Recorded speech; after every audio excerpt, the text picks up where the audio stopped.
Bonsoir tout le monde, bonsoir. Alors le live commence vraiment tard aujourd'hui. Je suis vraiment désolée, je me suis mal débrouillée. Franchement, il n'y a pas d'excuse. Je mets un peu de beurre de karité sur les lèvres parce que... Bonsoir LM, salut. Ah, je vois pas ton nom, Hello Grash. Ouais, je te dis, j'ai les lèvres super sèches. Parce que donc la semaine dernière, je sais pas si vous vous souvenez, j'avais la grippe. En fait, j'avais pas de voix, j'avais le nez bouché et ça fait bon, maintenant ça s'est un petit peu arrangé, mais pendant une semaine j'ai dormi avec la bouche ouverte et donc j'ai les lèvres super sèches. Donc voilà. Bonsoir tout le monde, bonsoir. Ah merci Grâce pour la rose, merci beaucoup, merci. Ah merci tout le monde. Wow, vous êtes vraiment en forme aujourd'hui, déjà 137 likes. Eh ben, bon, il faut que je sois à la même hauteur que vous. Bonjour Goldie. Alors, déjà une question. Bonjour Maria. Alors, est-ce que j'ai déjà testé le beurre de lait de vache? Non. Alors, est-ce que tu parles du beurre, le beurre, comme celui qu'on achète normalement au supermarché, ou alors le beurre style Burple, donc fait avec de la crème et tout, et qu'on mixe ou qu'on fouette, ou alors le beurre clarifié style ghee, comme on fait en Inde. Dans tous les cas, j'en ai utilisé aucun. Voilà. Mais je sais que c'est des beurres qui fonctionnent pas mal sur les cheveux. Euh, En fait, pour le beurre type beurre peul, alors de ce qu'on m'a dit, ça sent pas bon. Donc voilà, mais donc il y a plein de gens qui disent que ça aide vraiment à bien retenir l'hydratation, avoir les cheveux qui du coup qui poussent bien. Mais moi j'ai jamais essayé ça. Après, ce qui peut être aussi intéressant avec le beurre, c'est fait à partir de lait et le lait ça contient en fait certains gras qui sont les mêmes qu'on retrouve dans l'huile de coco. Et du coup, ça aura des vertus assez proches de l'huile de coco. Donc, à tester. Mais moi, j'ai jamais testé. Alors, j'ai pas ton nom. Hello Ismaël, salut. Ah, Aya. Ok, bonsoir Aya. Alors, tu aimerais me poser une question. T'as perdu ton bonnet en satin et t'aimerais savoir comment tu peux conserver tes boucles la nuit. Ouh, t'as perdu ton bonnet en satin. Ah ouais. Euh, alors, déjà, très très bon point. Moi, je recommande toujours d'avoir deux bonnets. Ok. Bon, c'est un petit investissement, mais c'est toujours mieux d'en avoir deux parce que déjà, quand on doit le laver, au moins on peut laisser sécher tranquillement et prendre l'autre, celui qui est déjà sec. Et il y a aussi ce problème-là de quand est-ce qu'on le perd, quand on va en vacances, etc. Et ça va aussi permettre en fait de garder l'élastique plus longtemps parce que comme on change, c'est pas toujours le même qu'on utilise. Donc voilà. Donc pour tout le monde, je vous recommande d'avoir deux bonnets, c'est toujours mieux d'en avoir au moins deux. Alors, comment tu peux conserver tes boucles la nuit? En fait, ça va être très compliqué parce que la raison pour laquelle on propose des bonnets en satin, des foulards, des thés d'oreiller, etc., c'est parce que quand on dort, c'est la matière de l'oreiller. En général, on a des thés d'oreiller qui vont être en coton ou alors en polyester, enfin quelque chose qui va vraiment absorber l'huile d'hydratation qu'on a mis sur les cheveux. Donc ça va vraiment dépendre aussi de comment tu dors. Donc si t'as tendance à dormir sur le dos, et ben là t'as tous tes cheveux qui vont être en fait en contact avec la tête d'oreiller ou en contact avec comment ça s'appelle le drap si tu dors sans oreiller, etc. Et du coup toute cette partie là elle sera vraiment elle sera en danger, enfin elle sera directement touchée par la tête d'oreiller. Donc du coup là ça va être très dur. Et en fait il faut protéger tes cheveux. Ce qui peut aider, ce qui c'est pas agréable en attendant que tu rachètes un, un bonnet en satin, c'est un sac plastique. Parce que du coup le plastique c'est pas une matière qui absorbe l'humidité, donc tu peux mettre un sac plastique sur ta tête et si tu peux doubler d'un foulard n'importe quelle matière que tu as. Ça va faire que déjà tes cheveux vont pas être directement en contact avec la tête d'oreiller et donc le coton de l'oreiller, etc. va pas directement boire l'hydratation qui est dans tes cheveux. Donc tu peux faire ça le temps d'en racheter un, mais le mieux c'est d'avoir vraiment un bonnet ou un foulard en satin ou une tête d'oreiller en satin. Et en plus maintenant ça se trouve assez facilement. Je sais pas où tu es, je sais pas si t'es en Europe, en France, etc. Mais je sais qu'en France par exemple, maintenant ils commencent à vendre des bonnets en satin chez Jiffy. Voilà. Donc pas besoin d'aller dans des trucs spécialisés, c'est assez accessible un peu partout en France, selon que tu habites dans une petite ville, en province, etc. Donc voilà. C'est ce que je te recommande, Aya, parce que vraiment... Après, si tu dors sur le côté, tes cheveux ils seront un peu moins en danger si tu dors sur le côté. Parce qu'en général, quand on dort sur le côté, c'est vraiment la tête qui... enfin, le visage qui prend tout. Et il y aura juste cette petite partie-là. Mais si tu fais ça, tu risques d'avoir en fait des cheveux de ce côté-là ou de ce côté-là, ça dépend de quel côté qui dort, qui vont être plus courts ou plus abîmés. Et ça, tu vas vraiment t'en rendre compte quand tu vas faire des afros, etc. Tu auras un côté qui sera plus court que l'autre ou plus tassé. Donc voilà. Le mieux, c'est d'avoir ton bonnet en satin. Alors, hello Maria. Alors, l'eau de clou de girofle et de romarin t'a aidé dans ta pousse. Et tes cheveux n'aiment pas l'eau. Quand t'es arrêté, tes cheveux ont poussé. Mettons, tu utilises que l'huile. Ah, Maria, t'as une tête d'oreiller en satin et un foulard en satin. Bah, c'est parfait. Tu mets ça à la place de ton de ton bonnet. Le foulard, tu peux la mettre sur tes cheveux ou alors tu peux emballer, enfin s'il est assez grand, tu peux emballer ton oreiller avec si tu préfères, parce qu'il y a certaines personnes qui n'aiment pas dormir avec un foulard sur la tête. Donc c'est l'un ou l'autre. Ah, de rien, Aya. Ah oui, alors Maria, donc toi tes cheveux n'aiment pas l'eau.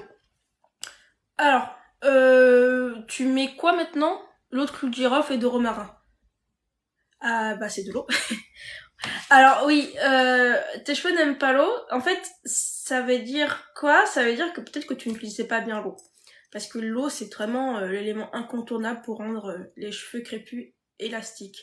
Mais si tu appliques de l'eau, juste de l'eau, voilà, tu mouilles tes cheveux, après tu pars, bah là, tes cheveux, c'est sûr qu'ils vont devenir secs. Parce que l'eau va s'évaporer et ça va assécher tes cheveux.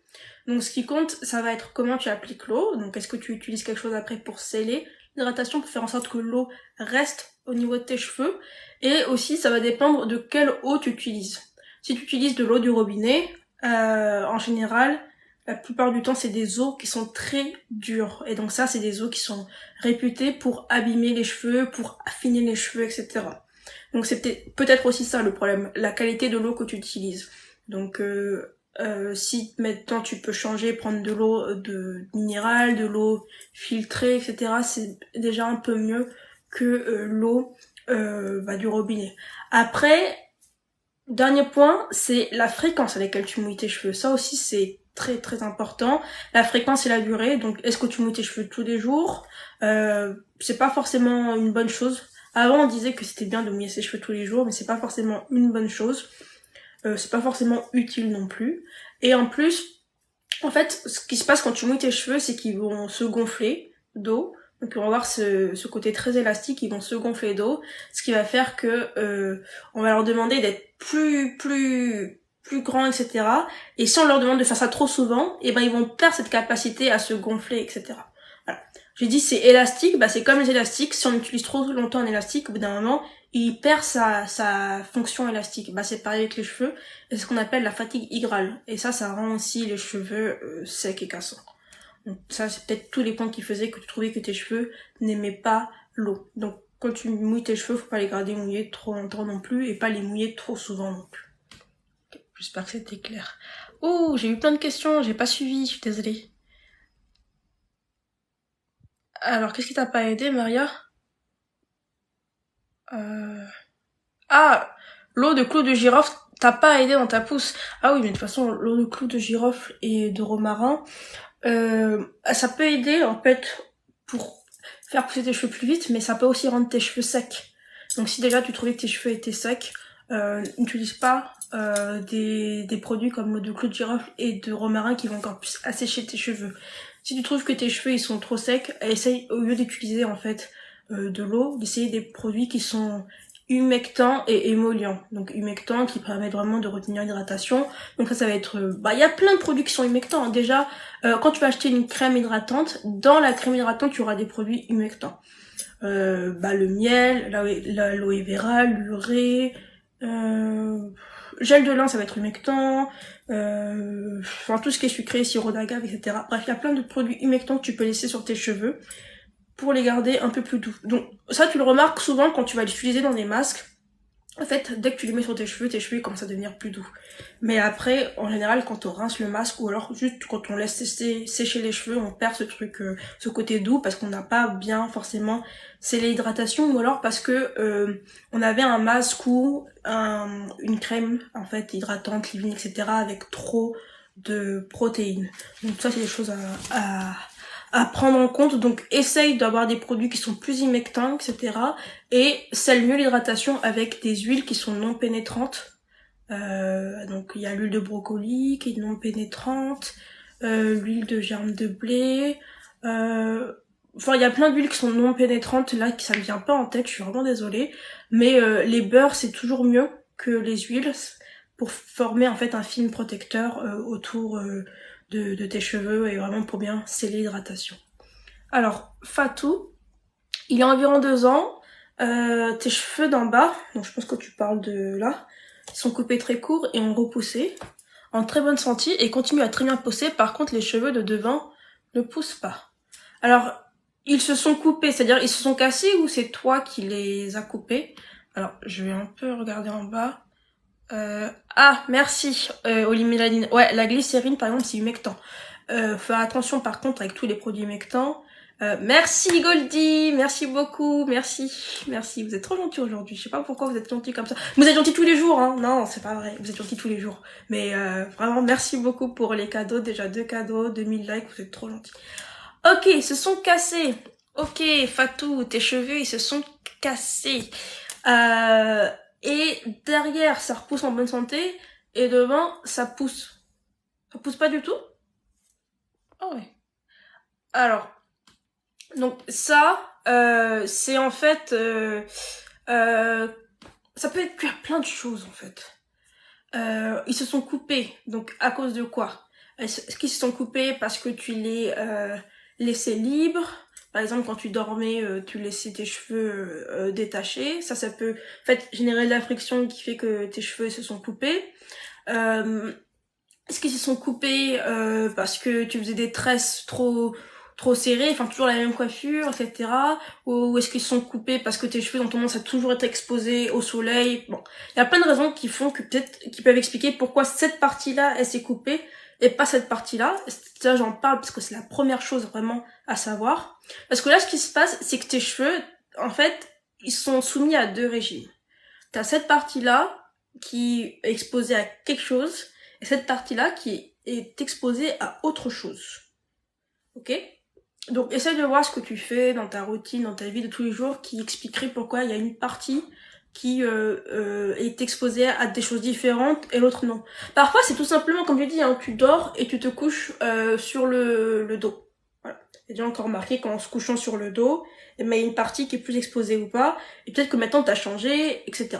Bon, donc ça c'est important. Parce que il y a eu un inversement. Les cheveux qui étaient derrière avant, c'était eux qui étaient exposés et donc tout s'est coupé. Et t'as dû arrêter la chose qui s'est passée, ce qui fait que maintenant, tes cheveux, ils repoussent plus fort, en bonne santé, etc. Et maintenant, les cheveux qui sont là, eux, ils ne poussent pas. Donc, il y a une autre chose que tu fais qui fait qu'ils sont exposés et qui explique pourquoi ils ne poussent pas, etc. Donc, alors, je vais voir si tu m'as répondu. Alors, ça pousse quasiment pas alors que j'ai les mêmes soins. Alors, c'est pas forcément un problème de soins, parce que les soins, ça va être quoi? Ça va être les produits que tu mets, la fréquence à laquelle tu les appliques, etc. Mais parfois, ça peut être juste des coiffures que tu fais, hein, comme j'ai dit, ou alors comment tu dors, ou quand je sais pas, si tu conduis beaucoup, ou alors t'as tendance souvent à t'appuyer la tête contre les murs, etc. Voilà, des choses qui peuvent expliquer pourquoi t'as une partie qui est plus exposée que l'autre. Donc, après, la deuxième chose aussi, c'est que tes cheveux, ils ont été soumis à 2 régimes, donc ils n'ont pas forcément les mêmes besoins. Donc tu fais les mêmes soins, tu vois, ça revient là-dessus, ils n'ont pas forcément les mêmes besoins. Donc tes cheveux là qui s'étaient coupés, en fait, ils sont un petit peu repartis à zéro.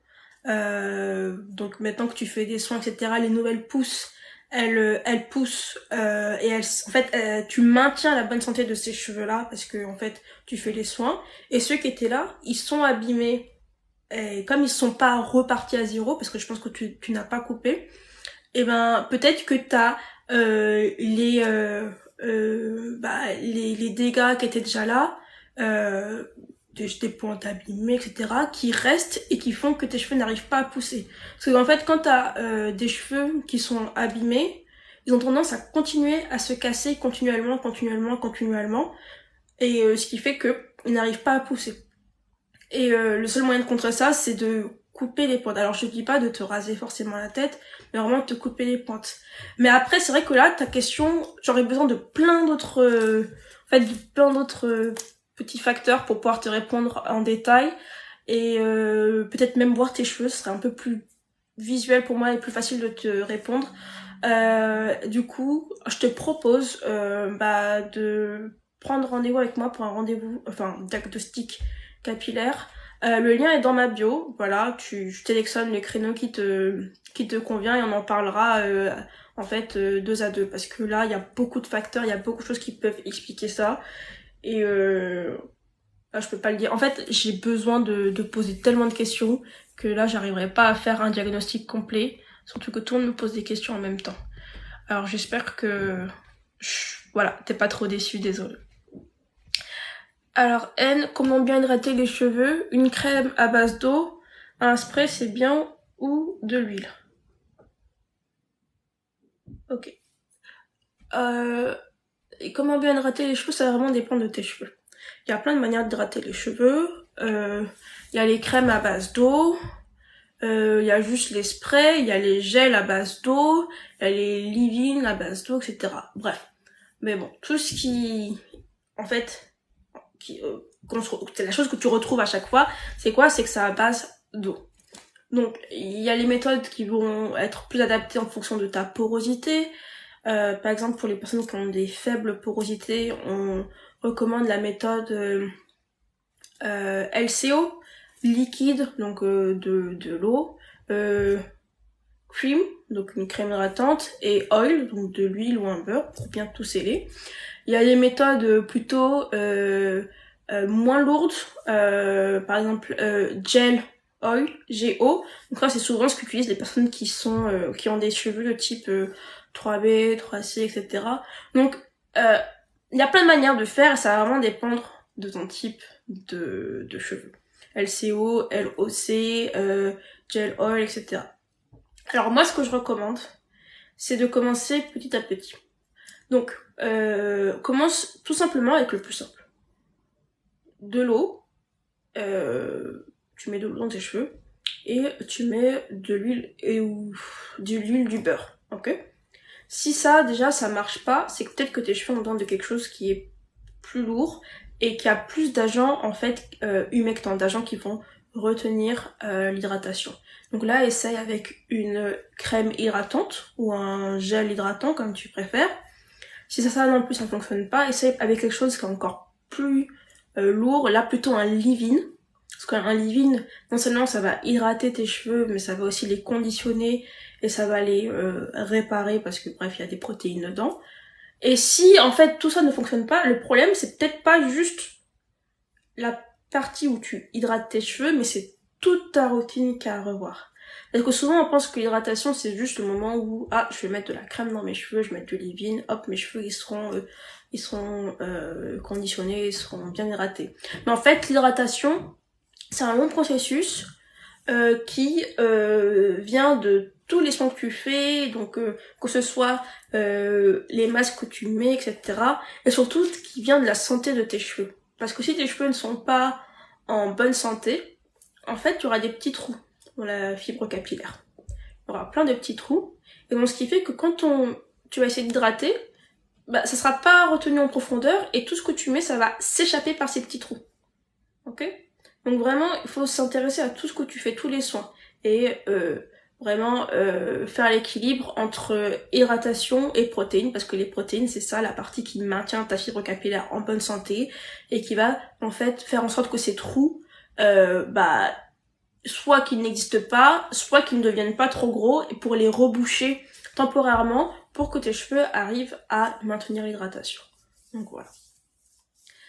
Maria, alors, oui, donc toi tu me dis le contraire, c'est que tu utilises plus...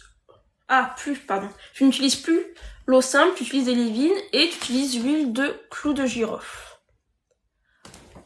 Ah, bah, tu utilises plus l'eau simple, donc tu dis que tes cheveux n'aiment pas l'eau simple. Oui, bah, c'est comme je disais tout à l'heure. En fait, en fonction des cheveux que tu as, de ta porosité, bah, il y a aussi le climat, hein, là où tu vis, etc. L'eau simple, c'était peut-être pas suffisant pour toi et que c'était important de mettre, en fait, en place des humectants. Mais, l'huile de clou de girofle, ça peut aussi assécher les cheveux, hein. Clou de girofle, romarin, tout ça, ça peut assécher les cheveux, donc fais attention, utilise peut-être une autre huile de temps en temps qui est moins asséchante. Bah, il y en a plein, hein. Coco, olive, tournesol, etc. Muscat 94. Ah, pardon, pas tout. Oui, non, j'ai déjà répondu à ça. Alors, je suis d'origine sénégalaise. Alors, et aussi, est-ce que c'est normal qu'au fur et à mesure que je grandis, mes cheveux changent de nature? Ah, qu'est-ce que tu vas dire par au fur et à mesure que tu grandis? Bah normalement non, normalement on n'a qu'un seul type de cheveux. Ok, ça c'est génétique, hein, ça dépend vraiment de la forme en fait de tes bulbes au niveau de ton cuir chevelu. Donc après la seule chose qui peut modifier la forme de tes cheveux, la texture, ça va être des traitements extérieurs qui vont être chimiques ou alors thermiques. Donc les traitements chimiques, ça va être plus ou moins permanent. Donc par exemple, le défrisage, c'est un exemple de traitement chimique permanent qui modifie la texture, enfin la structure de tes cheveux. Après, il y a les traitements qui vont être thermiques, donc c'est tout simplement un lissage, hein, avec un fer à lisser, ou alors on fait des boucles. Et enfin, la dernière chose qui peut changer la texture de tes cheveux, c'est en fait tes cheveux qui sont... c'est une fibre capillaire qui est abîmée. Parce que, en fait, la forme de tes cheveux, c'est une histoire de liaison qu'il y a entre les molécules patati patata de kératine qui constituent ta fibre capillaire. Et, bon, comment ces lésions, elles sont faites, ça va dépendre de comment ça sort dans tes cheveux. Mais après, tu peux, en fait, modifier ces lésions, comme je dis, avec les différentes choses, donc le défrisage, le lissage, etc. Mais aussi, ces lésions, elles peuvent s'affaiblir parce que tes cheveux sont abîmés, parce que tes cheveux vont manquer de protéines, ou alors parce que tu as tendance à toujours lisser tes cheveux. C'est vu, hein, par exemple, avec des personnes qui font toujours qui font des lissages trop souvent, leurs cheveux crépus, et ben ils perdent leur texture naturelle et ils deviennent lisses. Ok?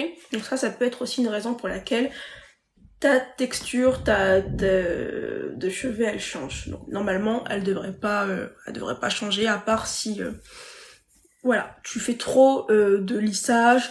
Pas forcément des lissages, hein. Par exemple, si t'as tendance à toujours faire des chignons trop serrés, ça peut rendre tes cheveux lisses, comme si t'avais fait trop de lissage, et ils perdent en fait leur texture naturelle. Ok? Donc le moyen d'éviter ça, bah, déjà c'est d'éviter de faire constamment ces coiffures, etc. qui vont changer de manière normalement temporaire la structure chimique de tes cheveux. Et surtout, de bien intégrer des protéines dans ta routine. Donc que ce soit en faisant des masques complètement protéinés, donc une fois toutes les 4 semaines ou 6 semaines, ça va encore dépendre de toi, de ta porosité. Bref, vous avez vu, hein, il y a beaucoup de facteurs à prendre en compte, hein, pour vraiment avoir la routine parfaite. Et ça, en fait, les protéines, ça va venir reformer ces liaisons chimiques entre les différentes molécules de kératine. Alors,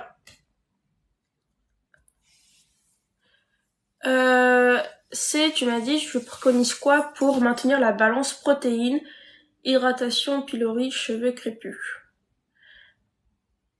Bah, moi, ce que je préconise, c'est déjà ne jamais faire des soins purement protéinés, surtout si tu as des cheveux à faible porosité. Parce que les cheveux à faible porosité, ils réagissent très mal à trop de protéines.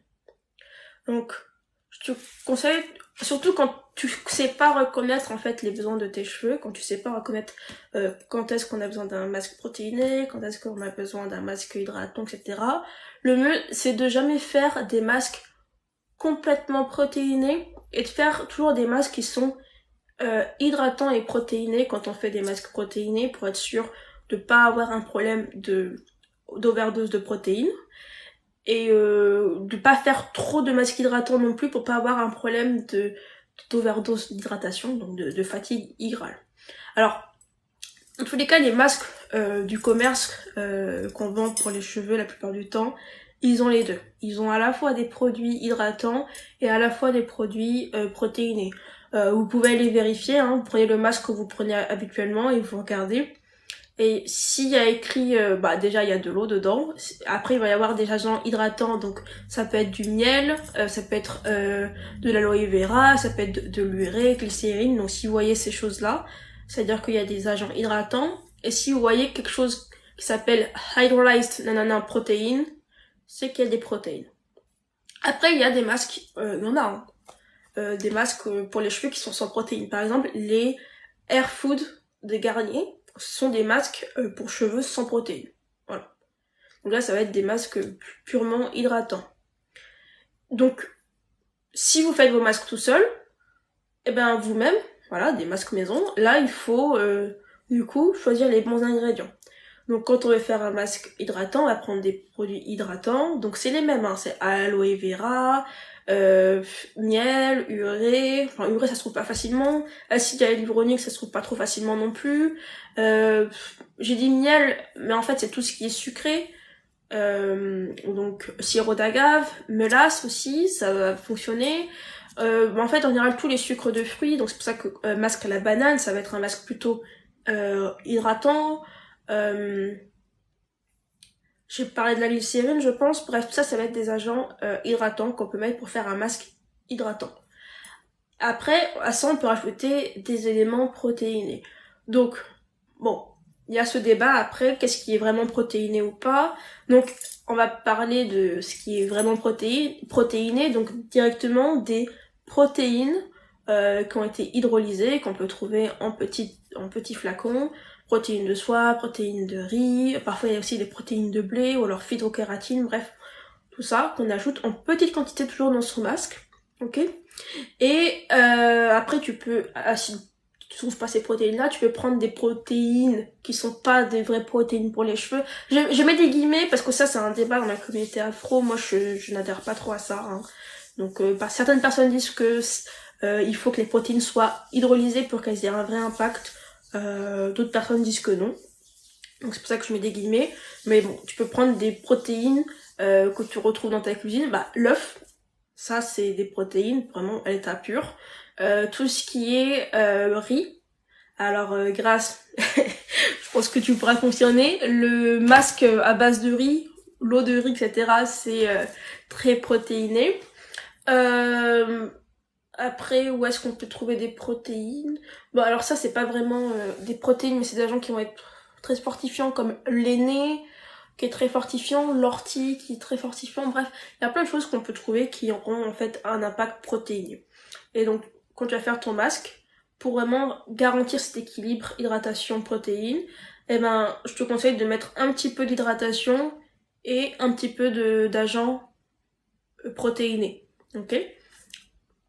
Et surtout, ne jamais oublier de faire des masques protéinés, parce qu'on oublie souvent, surtout quand on fait ces masques maison, on oublie de faire des soins protéinés. Et donc, d'intégrer ça régulièrement, en fait, dans sa routine. Pas forcément le faire toutes les semaines, même ne pas le faire toutes les semaines, en fait, hein. Surtout si t'es à faible porosité. Les protéines, une fois toutes les 4 semaines, une fois toutes les 6 semaines. Après ça va dépendre de quel type de protéines tu utilises et de ta porosité, ok. Mais vraiment, pour garantir cet équilibre et ne jamais être en manque de protéines, essaye d'intégrer ça de manière régulière. Et pour éviter l'overdose de protéines, t'en mets un tout petit peu, au mieux en mettre un tout petit peu de temps en temps que d'en mettre jamais, ok. Ou d'en mettre d'un coup beaucoup, alors qu'en fait tes cheveux n'ont jamais eu et ils ont eu le temps de s'abîmer. Et quand ils sont trop abîmés, on peut pas retourner en arrière. Alors que quand on leur donne un petit peu de protéines tout le temps, ça leur permet en fait de rester en bonne santé et de pas avoir comme je disais, les gros trous dans la fibre capillaire. Alors, je suis vraiment en retard hein, sur toutes les questions. Hein. Oh là là, je suis vraiment désolée. Ah, merci Trisha pour le follow. Alors Mona, t'as des braids, comment t'hydrates tes cheveux? Alors pour hydrater ses cheveux, quand on a des braids, c'est très important de prendre des produits qui sont très liquides, très fluides pour vraiment rentrer dans ta fibre capillaire. Donc si tu utilises un lait capillaire, je te conseille de le diluer un peu avec de l'eau. Donc quand je dis diluer, tu en prends une petite partie, une petite quantité que tu dilues avec de l'eau. C'est à utiliser le jour même, hein, parce que ça se conserve pas. Et comme ce sera plus fluide, ça va mieux rentrer dans ta braid et ça va mieux... ça va rentrer dans la braid, donc ça va vraiment toucher tous les cheveux dans la braid. Donc ça, et tu mets de l'huile, ok? Donc pas de beurre, parce que le beurre c'est trop compact, donc ça va pas pénétrer dans la braid. Donc t'as pas besoin de le faire longtemps, parce que comme les braids, mine de rien, ça retient tout. Donc ça retient les produits que tu vas mettre, ça va aussi retenir ton sébum. T'as pas besoin d'hydrater tes cheveux tous les jours quand tu as des braids. Vraiment, une fois par semaine c'est suffisant. Après, si tu trouves que c'est trop sec, tu peux le faire 2 à 3 fois par semaine. Fatou, tu devrais couper devant. Non, en fait, t'as pas besoin de tout couper. Ok? Il faudrait... En fait, si tes cheveux ils sont abîmés, c'est ça. C'est conditionnel. C'est si tes cheveux sont abîmés. Et il faut savoir... Et c'est pour ça que je te proposais de faire, en fait, un diagnostic en vidéo pour que je puisse voir tes cheveux, pour que je puisse te dire est-ce que en fait tes cheveux ils poussent pas parce qu'ils sont abîmés ou à cause d'autre chose, ok? Si tes cheveux sont abîmés, là il faut couper. Après t'es pas obligé de tout couper, ok? Tu peux couper un petit peu. Après tu peux essayer aussi non mais ça marchera pas. Non, c'est trop compliqué d'essayer de faire pousser des cheveux qui sont abîmés. Mais ouais. Donc t'as pas besoin de tout couper devant, mais vraiment, s'ils sont abîmés, oui. Donc c'est pour ça que il faut savoir s'ils sont abîmés ou pas. Alors, Ismaël, il faut refaire cette plus tous les combien? Ah, très bonne question. Ah bah, vous m'avez posé toutes les questions et moi j'ai oublié qu'en plus aujourd'hui, en fait, je dois vous donner les objectifs de la semaine. On est à la semaine 5, je crois. Bon, je sais plus. Alors moi j'ai une semaine d'avance sur vous. Donc pour moi cette semaine, c'était la semaine fatidique du retwist, rebraid. Je me suis lavé les cheveux, c'est pour ça que j'ai ça sur la tête. D'ailleurs mes cheveux, ils sont un peu secs. Ils sont... ouais. Alors, je vous avais dit au début, donc pour ceux qui sont dans le challenge pouce depuis le début, de pas garder vos twists trop longtemps. Donc, moi je les ai gardés 4 semaines. C'était un carnage. Vraiment, aujourd'hui c'était un carnage. Niveau nœud, mes twists avaient commencé à loxer. Donc,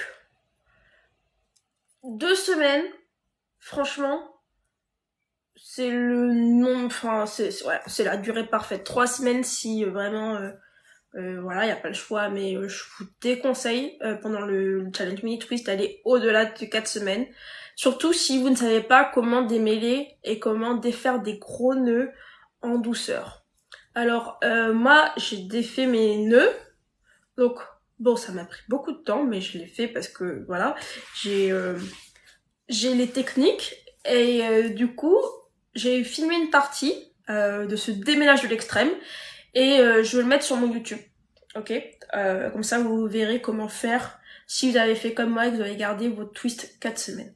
Alors moi, je les ai gardés 4 semaines parce que j'avais pas le temps et je pense que je vais le refaire parce que je n'aime pas apprendre de mes erreurs. Donc, écoute, ouais, vraiment. Alors moi, je suis vraiment, fais ce que je dis, fais pas ce que je fais. 2 semaines, vraiment. 2 semaines, c'est l'idéal.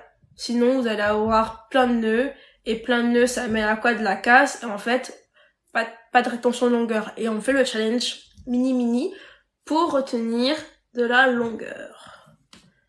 Ah, ils se sont coupés parce que tu avais des poux.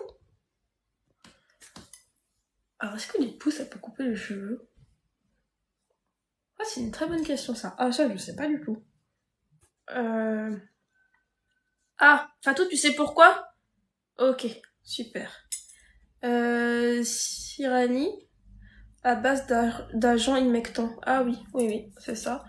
L'eau simple s'évapore, donc ne rate pas, il faut utiliser des agents humectants. Ouais, il faut utiliser des agents humectants parce que les agents humectants, ils vont retenir l'eau. Mais après, les agents humectants, ça peut être dangereux, hein. Si on l'utilise mal, ça peut assécher les cheveux. L'exemple le plus simple, c'est la glycérine. Si vous faites un masque à la glycérine, mettez-en très peu, ok? Alors normalement, c'est maximum 10% de la préparation totale. Si vous en mettez plus, ça va en fait assécher vos cheveux parce que... Alors j'avais expliqué ça, je crois, il y a 2 semaines. Donc pour ceux qui l'ont déjà entendu, désolé. Quand on a un agent humectant, ce qu'il fait, c'est qu'il capte l'eau qu'il trouve et il la retient. Donc quand il y a beaucoup d'eau dans l'air, etc., il va capter l'eau dans l'air et la retenir autour du cheveu. Mais quand il y a pas beaucoup d'eau dans l'air, donc par exemple en hiver, eh ben, il va capter l'eau là où il en trouve, donc ça va être dans le cheveu. Et du coup, il va retirer l'eau du cheveu au lieu d'en apporter. Ok? Et c'est à peu près le même principe aussi quand vous en mettez trop. Ça va retirer l'eau du cheveu au lieu d'en apporter. Donc faites très attention aux humectants. Tricia, tu as du psoriasis maintenant, donc t'as abandonné. Tu coupes tout le temps. Oh, le psoriasis. Ah, le psoriasis. Ouais, c'est très dur le psoriasis. Hein. C'est très très dur. C'est une maladie chronique, incurable. En plus, ça fait des petites inflammations sur le cuir chevelu et ça peut faire tomber les cheveux. Ok. Donc psoriasis, ça me touche parce que quelqu'un dans ma famille en a. Donc psoriasis, si tu as ça, il y a plein de petits trucs naturels qui peuvent atténuer les effets du psoriasis. Le Nîmes, vraiment, le Nîmes, c'est magique. Si tu prends du Nîmes, soit tu prends l'huile de Nîmes, bon ça a une odeur assez forte, soit tu prends de la poudre de Nîmes que tu mets en masque, soit tu prends des feuilles de Nîmes, je sais pas où tu habites, mais parfois on en trouve dans la rue, que tu prends et tu fais une tisane et tu en mets sur ton cuir chevelu. Ça va apaiser les démangeaisons, ça va apaiser les plaques, ça va tout apaiser. Donc le Nîmes, vraiment, pour apaiser le psoriasis, c'est vraiment pas mal. Et la pierre jaune aussi. Ça apaise vraiment les plaques. Si t'as beaucoup comment ça s'appelle, de pellicules, ce qui est pas mal, c'est l'huile de Cholmugra. Cholmugra, donc c'est une huile indienne. Et l'huile de Perilla aussi, c'est une huile pas mal contre les squasmes, donc les pellicules, donc ces petites peaux qui tombent, pour calmer le psoriasis. Et pour calmer aussi les démangeaisons, l'huile de calendula, ça apaise bien la démangeaison.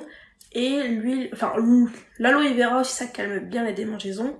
Et ça va te permettre d'hydrater tes cheveux parce que c'est vrai que quand on a du psoriasis, faut éviter de mettre trop de corps gras. Donc utiliser quelque chose d'aqueux comme l'aloe vera, c'est bien pour calmer, apaiser et aussi hydrater ton cuir chevelu. Donc tout ça, c'est des choses naturelles que tu peux utiliser contre le psoriasis. Alors, Cyranie, pas besoin de soigner ton... Bah, en fait, le problème, c'est que le psoriasis, ça ne se soigne pas. C'est une maladie chronique. Et donc, si tu vas voir un dermatologue, le dermatologue, il va te donner des produits, etc. T'as même pas besoin d'aller voir un dermatologue. Hein. Tu vas à la pharmacie. Les pharmaciens, ils ont souvent une gamme de produits, de crèmes, de shampoings contre le psoriasis qui sont en accès libre. Ok ? Je dis ça parce que parfois c'est compliqué d'avoir un rendez-vous avec un dermato. Ça va apaiser et ça va réduire les effets, mais ça va revenir plus tard. Ok ? C'est ça le problème avec le psoriasis, ça revient.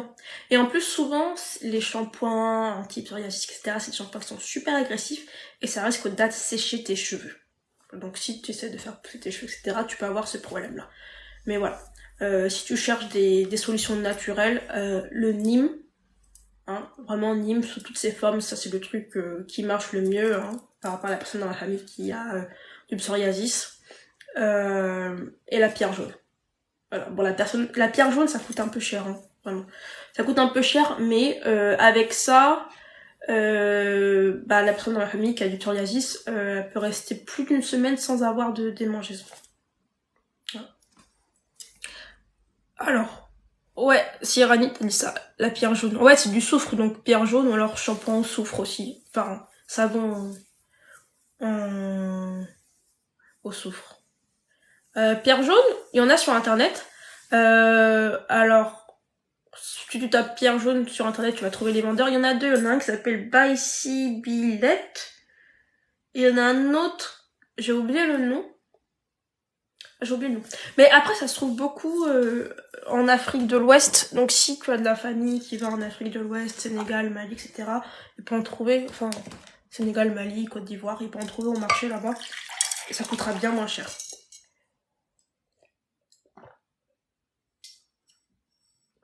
Alors, tu te dis que si tes cheveux ont le double de ta longueur lorsqu'ils sont mouillés, seront-ils longs même s'ils sont secs? Bah alors ça va dépendre de comment tu les fais sécher. Ok? Parce que, en fait, le truc avec les cheveux crépus, c'est qu'on a le shrinkage qui fait que les cheveux ils rétrécissent en apparence. Et du coup, on a l'impression qu'ils sont plus courts qu'ils ne sont vraiment. Mais en fonction de comment tu vas les faire sécher, tu peux faire apparaître de la longueur. Donc tu peux les faire sécher, alors avec de la chaleur, je le recommande pas. Tout ce qui est sèche-cheveux, brushing, etc., je ne le recommande pas. Surtout, je ne le recommande pas de manière répétée parce que à terme, ça peut abîmer la fibre capillaire et on veut pas d'une fibre capillaire abîmée, ok? On n'en veut pas parce que fibre capillaire abîmée, ça veut dire des cheveux cassants et des cheveux qui se coupent et donc on n'arrive pas à retenir de la longueur. Donc sèche-cheveux le moins souvent possible avec la chaleur la plus faible, la plus basse possible, ok? Mais ça peut aider à faire, à étirer les cheveux. Après, il y a plein de méthodes sans chaleur, hein. Bah, rien que le faire des tresses, ça va permettre d'étirer les cheveux. Les vanilles aussi, les tresses au fil aussi, ça aide. Tout ça, ça va permettre de maintenir en, en longueur. Ah ouais, bah, je vois que Sirani avait répondu à ma place. Ouais, by Sibillette. Vraiment. Pierre jaune, là-dessus, c'est pas mal. Mais c'est du soufre, hein. Donc, si tu trouves un savon ou un shampoing au soufre, ça aura le même, ça aura à peu près les mêmes, comment ça s'appelle, propriétés. Bon, alors, pendant que je parle, je commence à faire mon retwist. Ok? Alors, je vous avais fait un tuto lors du premier live. Et je vois qu'il y a plein de nouvelles têtes. Donc, je sais pas si vous voulez à nouveau un tuto, dites-moi. Ah, coucou! J'ai dit coucou alors que la personne ne sait même pas avec qui je parle. Ah, j'ai oublié ton prénom. Ah, je suis trop désolée. C'est Aya, je crois, ou Anya. Oh, je suis vraiment désolée. Trop de prénoms.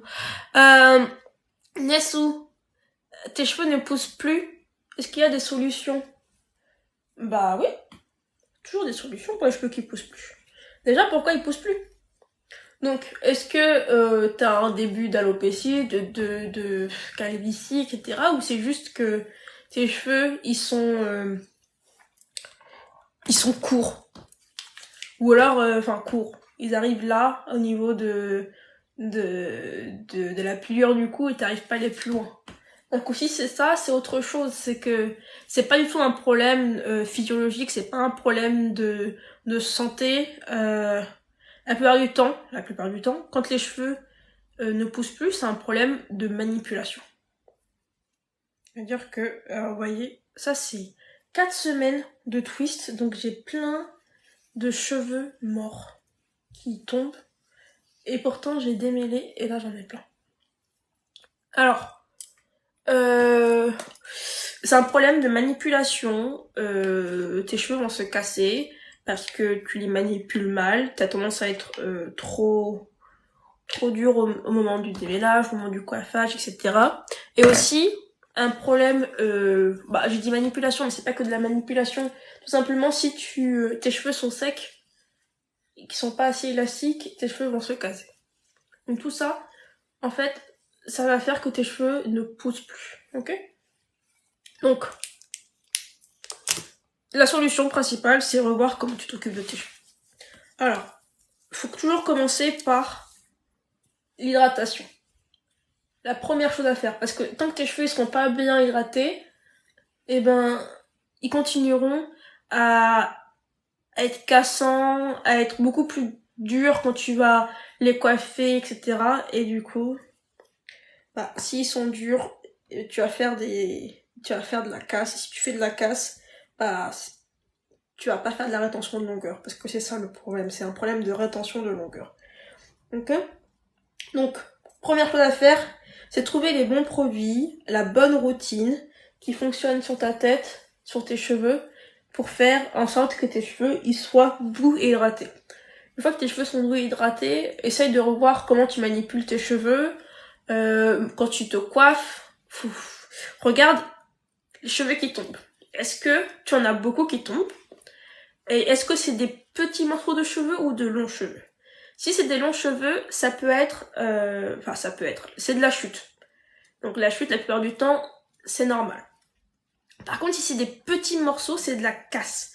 Et ça, la casse, là, là, c'est vraiment un problème de comment on s'occupe de ses cheveux. Est-ce que les cheveux sont trop abîmés, donc ils se cassent? Est-ce que les cheveux ils sont trop secs, donc ils se cassent? Ou est-ce que tout simplement les cheveux se cassent parce que on y va trop fort avec le peigne, avec la brosse? Ok? Donc si c'est parce que tu y vas trop fort avec le peigne, avec la brosse, et ben il faut y aller moins fort avec le peigne, avec la brosse quand tu te coiffes. Vraiment la chose à faire. Après, en général, le moment où on fait vraiment du mal à nos cheveux, bah comme je l'ai dit, hein, c'est quand on les démêle. Mais pourquoi? Parce qu'on les démêle pas dans le bon sens et on les démêle pas au bon moment. Alors les cheveux crépus, on n'a pas besoin de les démêler tous les jours. Là, je me rappelle quand j'étais petite, souvent ma mère elle voulait me démêler les cheveux et je pense que vous avez tous vécu ça, où elle m'arrachait la tête. Et quand j'ai commencé à avoir les cheveux naturels et à m'en occuper, j'ai découvert qu'en fait on n'a pas besoin de se démêler les cheveux crépus tous les jours et encore moins se démêler les cheveux crépus avec un peigne tous les jours. Parce que les cheveux crépus, si on s'en occupe bien, en fait, ils vont très peu s'en mêler, très peu. On n'aura pas de gros nœuds. Donc si tu n'as pas de gros nœuds, t'as pas besoin de les démêler avec un peigne. Alors, je suis désolée, je suis en train de faire deux choses à la fois, du coup je suis pas très concentrée sur ce que je dis. Mais oui. Donc les cheveux crépus, une fois par semaine, voire même une fois toutes les 2 semaines. Alors il y a même des gens qui vont à l'extrême, hein, qui n'utilisent pas de peigne dans leurs cheveux et qui démêlent leurs cheveux uniquement avec leurs mains. Bon, il y en a qui font avec une brosse uniquement, il y en a qui le font uniquement avec leurs mains, leurs doigts. Parce que ça leur permet d'avoir moins de casse. Et ben, si déjà tu te démêles les cheveux moins souvent, t'auras moins de casse. Et quand tu les démêles, ne démêle jamais tes cheveux à sec. Donc là, je suis en train de manipuler mes cheveux et ils sont humides. Donc, vous voyez, comme ils sont beaucoup plus souples, etc., c'est beaucoup plus facile de rentrer dedans. Et ben, c'est pareil avec les cheveux. On les démêle jamais à sec. Donc si tu veux faire moins de casse, tu les démêles jamais à sec. Et le mieux c'est de les démêler au moment de ton wash day, quand tu appliques ton après-shampoing ou ton masque. Enfin si tu le fais. Si tu le fais pas, je te recommande, je te conseille très fortement de le faire. Et tu les démêles avec un peigne à dents larges. Alors toujours un peigne à dents larges. Jamais les petits peignes tout fins, ça c'est pas bon, ça vraiment ça casse les cheveux. Alors, c'est des choses qu'on dit depuis des années, mais il y a encore des gens qui en fait ne le savent pas, donc je vraiment je prends le temps de le dire. Moi là j'ai mon peigne à dents larges. Bon, mes cheveux ils sont mouillés, donc le mieux quand on les démêle c'est d'avoir un après-shampoing ou un basque après-shampoing parce que ça va être glissant et ça va faire que bah, le peigne glisse mieux. Bon, moi, comme ils sont pas complètement... Enfin, ils sont déjà pré-démêlés, donc c'est pas très grave. Donc j'ai mon peigne à dents larges. Bon, j'ai celui-là aussi, qui est un peu plus large, mais je vais pas l'utiliser, parce que je l'aime pas. Je préfère celui-là. Et on commence toujours par démêler ces pointes, en premier. Donc là, je démêle mes pointes. Ouais. Je démêle toujours mes pointes. Parce que quand on démêle, en fait, les cheveux en partant de là, on prend tous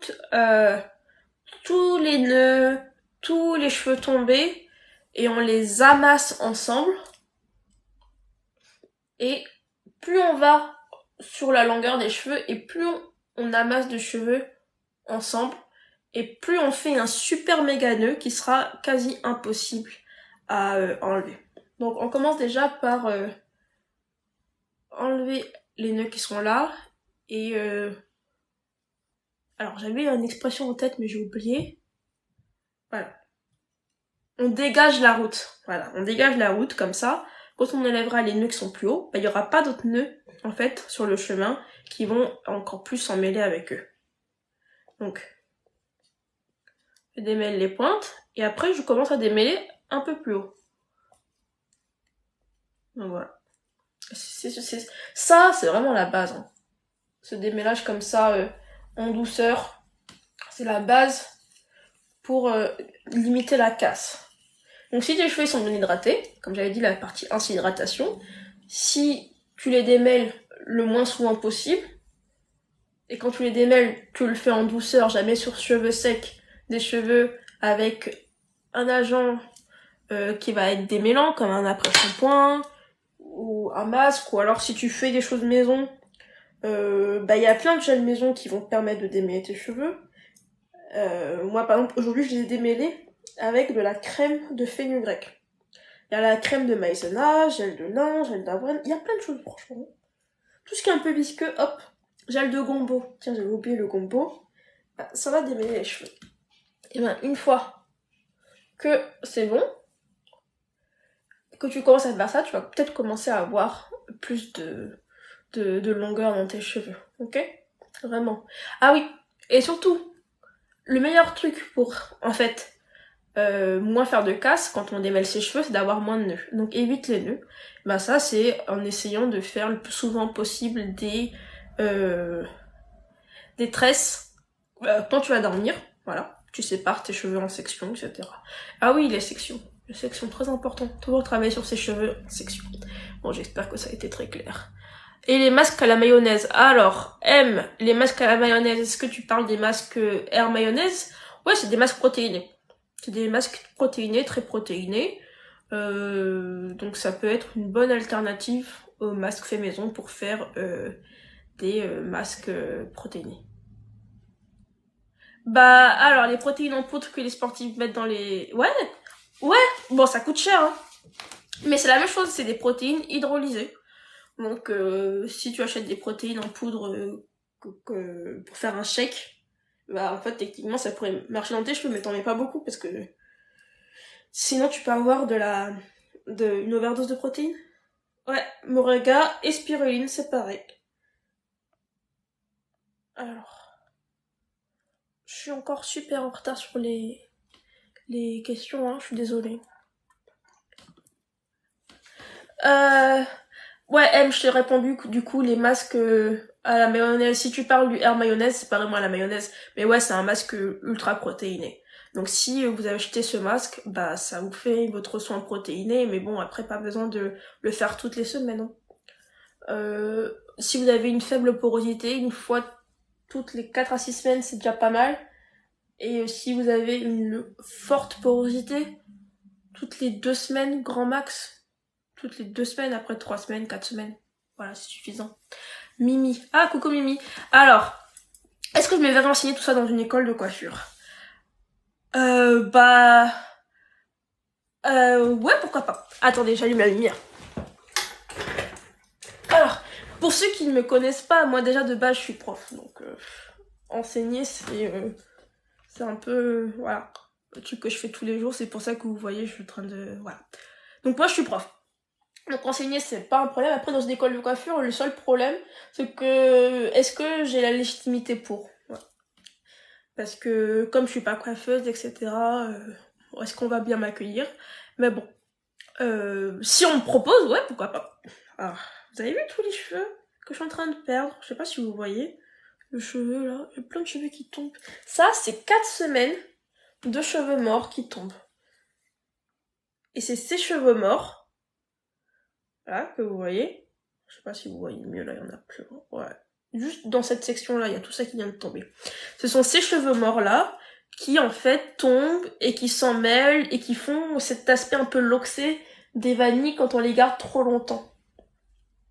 Ok? Donc, cette section-là, je crois que je l'avais pas... Non, je l'avais pas démêlée. Du coup, plein de cheveux morts et je suis en train d'en mettre partout. Alors... Ah, un jour, 3 petits points. Les poudres, non, les poudres ne sont pas toutes protéinées. Ça va dépendre de la poudre que tu prends. Si tu prends une poudre qui est protéinée, bah, comme les poudres de protéines pour les sportifs, bah là, techniquement, c'est une poudre protéinée. Mais après, il y a plein de poudres de plantes qui sont pas des plantes qui contiennent des protéines. Je cherche une poudre en tête à donner qui serait protéinée, et là, j'en ai pas en tête. Par exemple, la rose, poudre de rose de Damas. Bon, c'est pas un truc qui est très utilisé pour les cheveux, mais la rose, bah, y a pas de protéines dedans. Bon, et ça, c'est bien pour apaiser le cuir chevelu, la rose de Damas, et ça sent super bon. Quoi d'autre comme poudre? Ouais, j'ai pas de poudre. Si vous avez des idées de poudre non protéinées, je suis preneuse. De rien, Trisha, de rien. Et merci Sirani aussi, hein. Je vois que tu fais mon travail dans les commentaires. Comme ça, les gens n'attendent pas trop longtemps, donc merci beaucoup.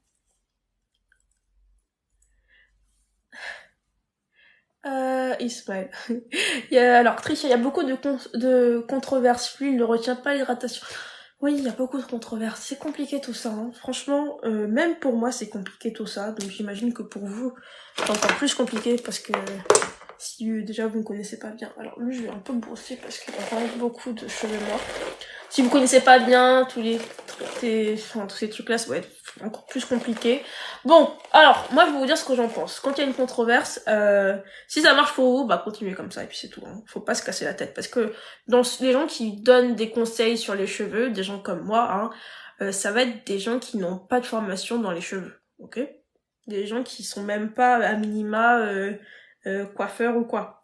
Donc des gens qui n'ont pas de formation dans les cheveux, des gens qui ne connaissent pas la science derrière les cheveux et qui recrachent des choses qui, comme vous et moi, ils ont vu ça sur internet, ok? Donc moi j'ai pris beaucoup de temps pour faire les tests sur moi-même.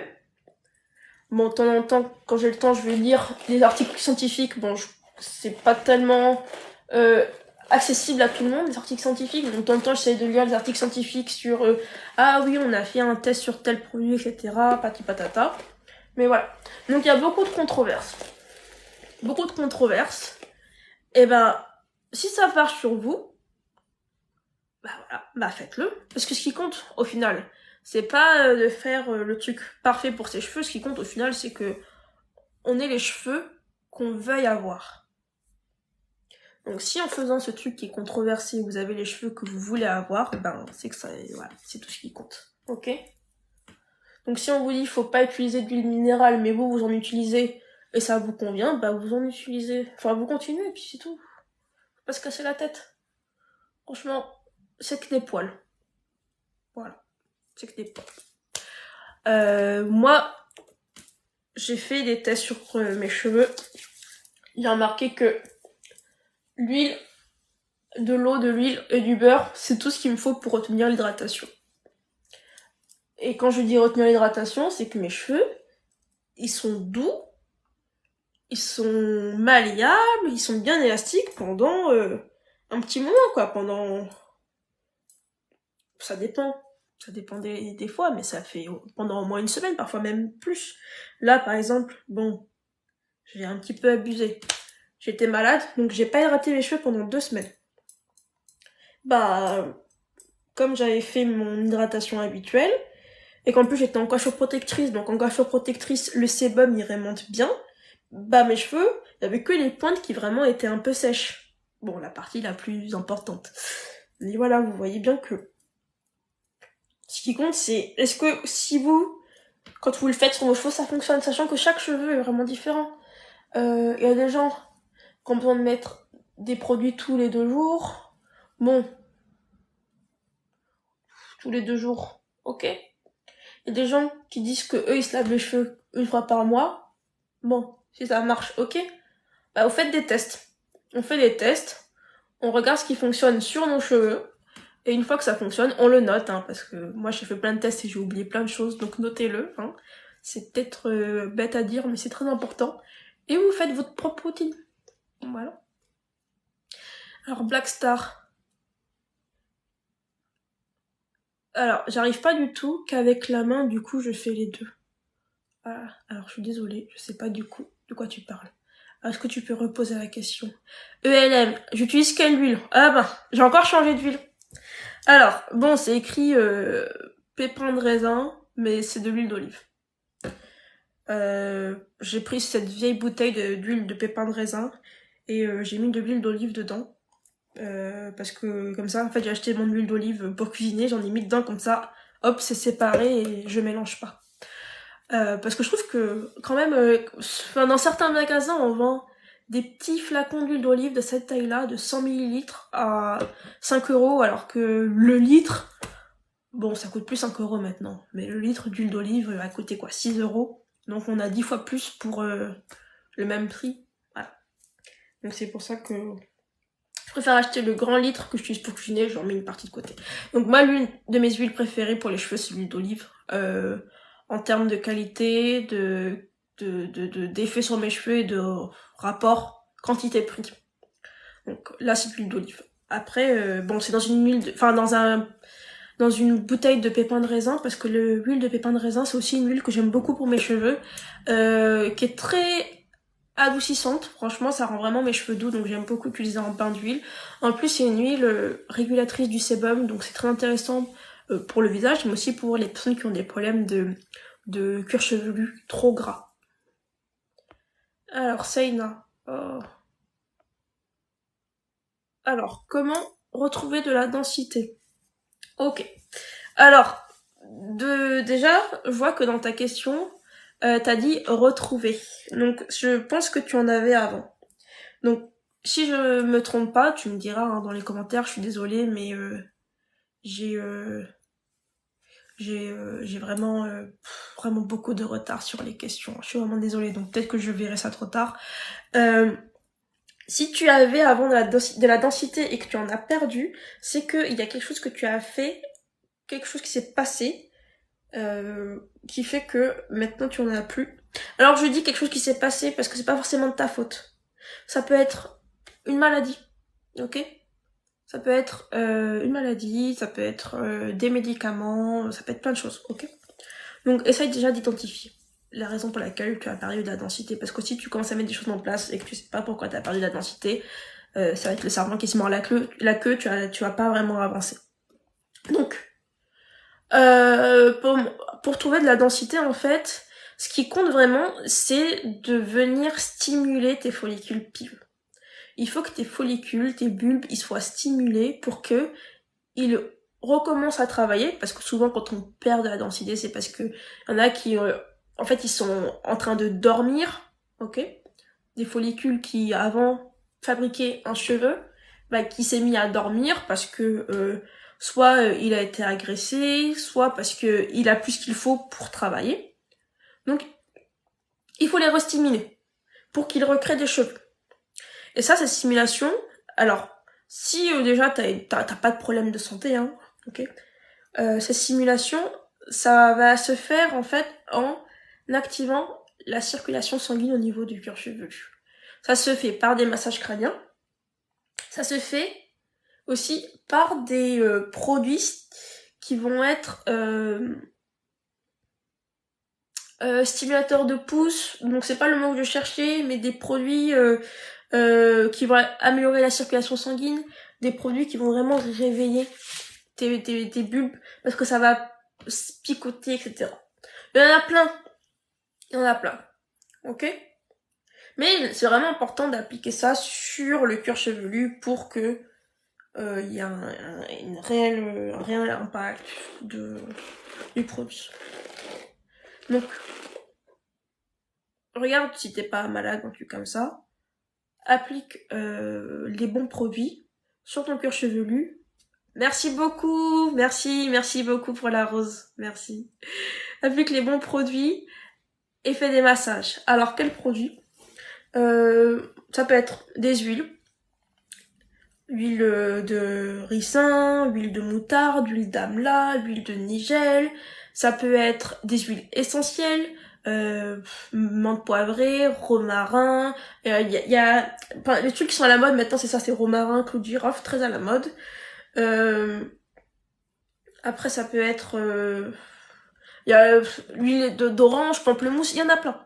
Ça peut être de l'ail, ça peut être de l'oignon, ça peut être du gingembre, sous forme d'huile, sous forme de macérat, sous forme de, euh, de pâte, de masque, hein. Tu prends tes oignons, tu les réduis en bouillie, etc. Mais toujours très important d'appliquer ça sur le cuir chevelu et de faire les massages. Les massages crâniens, c'est ce qui va vraiment t'aider à bien faire pénétrer en fait le produit que tu mets et bien activer ta circulation sanguine. Donc si tu arrêtes de tirer sur tes cheveux, t'arrêtes de faire la chose qui t'a fait perdre de la densité, tu peux essayer de restimuler, mais ça va prendre du temps. Ok? Il faut beaucoup de patience, hein. Vraiment, avec les cheveux, il faut de la patience. Ça va prendre du temps, mais c'est possible. Après, bon, j'ai cité plein de trucs, c'est vrai que en fonction de ce qu'on a eu, etc., il y a peut-être certaines plantes, certains produits qui sont plus adaptés. Je pense notamment au fenugrec. Fenugrec, c'est pas mal pour tout ce qui est calvitie, parce que la calvitie, c'est dû à un problème hormonal et en fait le fenugrec ça va agir sur les hormones par exemple. Après les autres trucs en général c'est stimulant de la circulation sanguine parce que c'est stimulant de la circulation sanguine. Je vais dire ça fait pousser les cheveux parce que c'est stimulant de la circulation sanguine. Par exemple la menthe poivrée c'est une plante qui est reconnue pour être héménagogue. Bah ça stimule la circulation sanguine. Donc il y a plein de choses. Franchement, il y a plein de choses, mais il faut vraiment, en fait, voilà, je sais plus parler. Accoupler? Non, ça veut rien dire ça. Non. Bon, il faut vraiment utiliser en, en conjonction, voilà, j'ai un mot compliqué qui vient d'arriver dans ma tête, à la fois les produits, à la fois les massages. Il faut le faire fréquemment, hein, plusieurs fois par semaine. C'est pas je fais une seule fois, j'applique le produit et après je reviens dans un mois. Non, il faut le faire vraiment fréquemment. Surtout si c'est une lotion ou une huile qu'on peut appliquer tous les jours.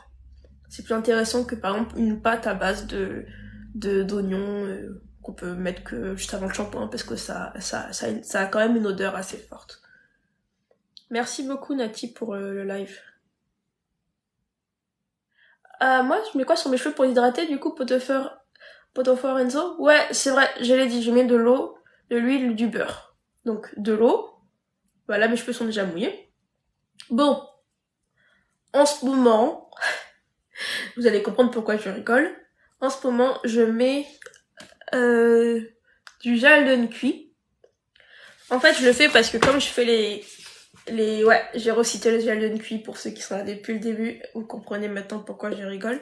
J'ai commencé à mettre du gel de cuit pour mes twists. Parce que, en fait, ça m'aide vraiment à bien démêler mes cheveux. Comme je reste en twist pendant mon shampoing, là, c'est vraiment le moment où je suis en train de démêler mes cheveux. Et comme je vous ai dit, pour démêler les cheveux, il faut avoir quelque chose d'un peu gluant qui va permettre de vraiment démêler les cheveux plus facilement. Et moi, je fais ça avec le gel de cuit. Et en fait, ça a aussi des vertus humectantes, donc ça me permet de bien garder mes cheveux hydratés. Normalement, je mets juste de je mets juste de l'eau. Hein. Après, vraiment en fonction de mes envies, parce que je change tout le temps. Parfois, je mets du gel de lin, quand j'ai le courage d'en fabriquer.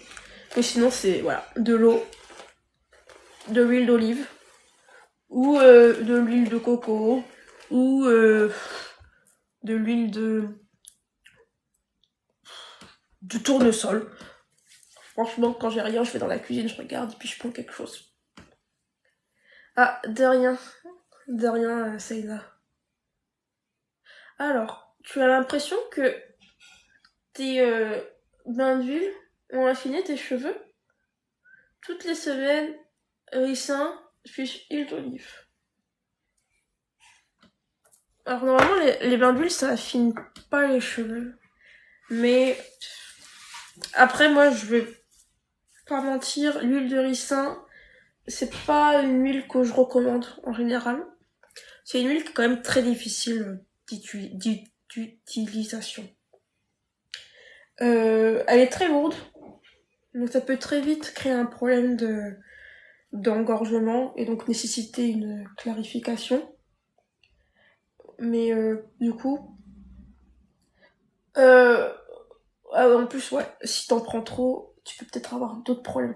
Bref, je veux pas trop non plus m'attarder là-dessus parce que il y a des gens avec qui ça fonctionne, il y a d'autres personnes avec qui l'huile de ricin ça ne fonctionne pas. Ok. Donc du coup, pour l'huile de ricin, c'est peut-être ça le problème parce que, alors, dans mon entourage, hein, je connais des gens qui l'ont utilisé et qui n'ont eu aucun effet sur leurs cheveux, c'est-à-dire que ça n'a pas stimulé la pousse du tout. Donc, c'est ça que je m'attarde sur l'huile de ricin. Ok. Normalement, les bains d'huile, qu'est-ce que ça fait? Ça vient nourrir tes cheveux en profondeur.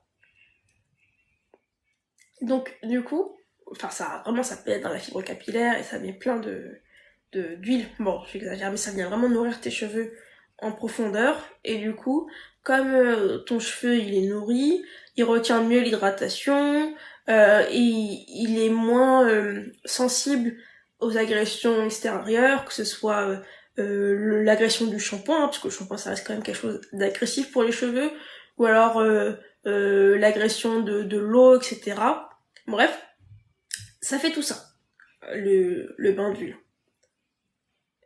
Donc normalement, ça devrait pas affiner tes cheveux, mais au contraire, ça devrait leur permettre d'être en meilleure santé.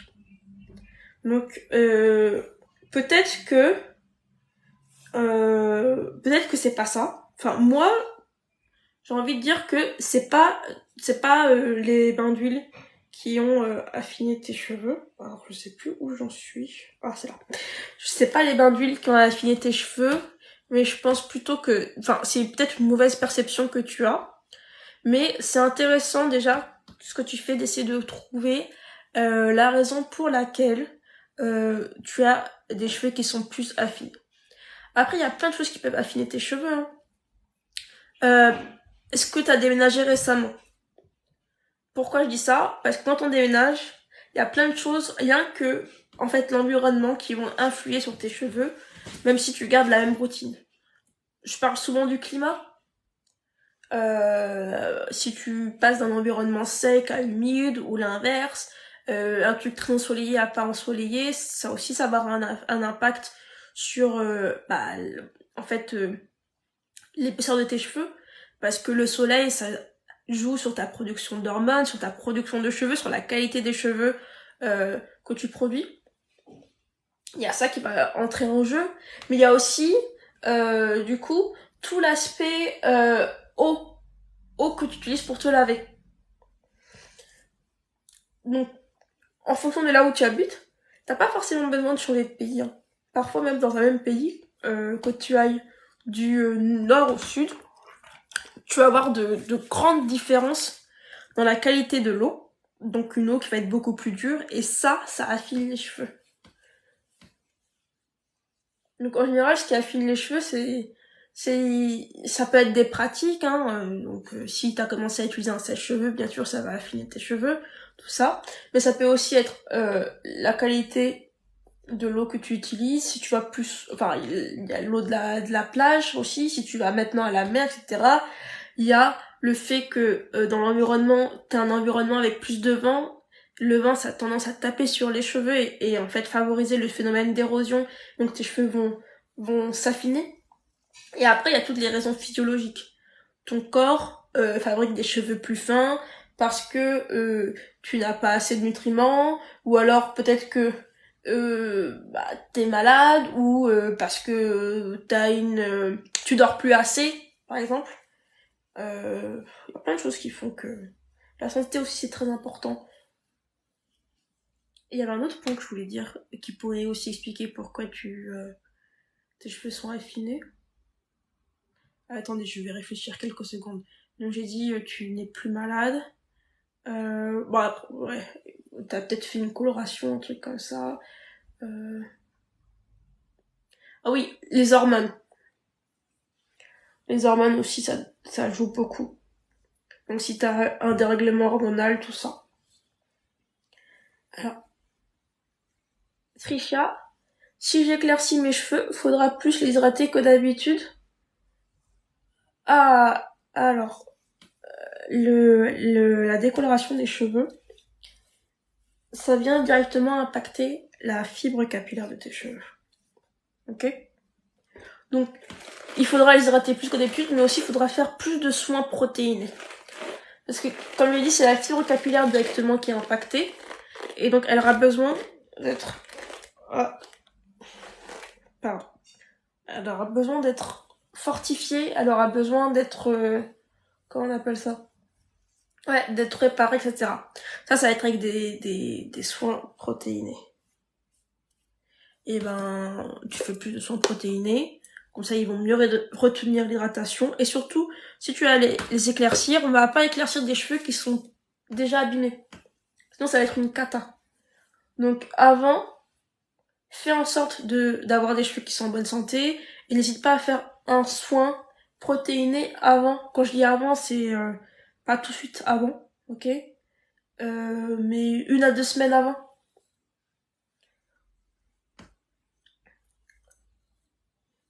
Après, si tu fais ça chez un vrai coloriste, hein, parce que je sais pas si tu comptes le faire seul ou pas, le coloriste, il saura si déjà tes cheveux ils sont dans les bonnes dispositions pour accueillir une légère décoloration. Ok? Donc demande au coloriste, il regardera tes cheveux et il te dira si c'est faisable ou pas. Mais ouais, faudrait les hydrater plus parce que du coup tu vas passer en fait à des cheveux qui auront une porosité un peu plus élevée. Et donc les cheveux qui ont une porosité plus élevée, ils retiennent moins bien l'hydratation. Et faudra aussi faire des soins protéinés plus souvent parce que c'est comme ça avec les cheveux avec une forte porosité. Mais du coup, euh... ouais, c'est tout ce que je voulais dire là-dessus. Euh... Alors, est-ce que chez toi tu utilises un filtre à eau? Ah non, j'en utilise pas. Franchement, ça fait depuis 2020 que je dis que je vais en acheter un et j'en ai jamais acheté. Le filtre à eau, très très important pour pour tout, hein, c'est pas que pour les cheveux. Franchement, rien que pour la peau du visage, je sais pas si vous c'est la même chose, mais moi quand je sors de la douche, si je traîne trop avant de mettre de la crème, j'ai tout mon corps qui me tiraille. Et ça c'est vraiment le, le, le calcaire qui est dans l'eau qui fait ça. Donc réduire le calcaire c'est toujours une bonne chose. Pour les cheveux, ça va déjà, bah oui, comme je disais tout à l'heure, en fait le calcaire ça crée un affinement des cheveux. Donc si vous avez beaucoup de calcaire chez vous, c'est une bonne chose. Mais après, si vous ne pouvez pas vous en acheter un, c'est pas très grave dans le sens où, déjà en faisant attention à l'eau que vous mettez sur vos cheveux. Donc l'eau surtout, l'eau qui va sécher sur vos cheveux. Quand vous voulez hydrater vos cheveux, utilisez de l'eau sans calcaire. Ok? Parce que à force, ça va affiner vos cheveux, ils vont être beaucoup plus cassants. Quand vous voulez faire un masque pour vos cheveux, c'est mieux de prendre de l'eau sans calcaire comme base. D'accord? Si vous aimez beaucoup faire des produits maison, bon, j'ai parlé de masques, mais par exemple, si vous voulez faire des thés de rinçage, des lotions maison, etc., essayez systématiquement d'utiliser de l'eau filtrée ou alors de l'eau filtrée,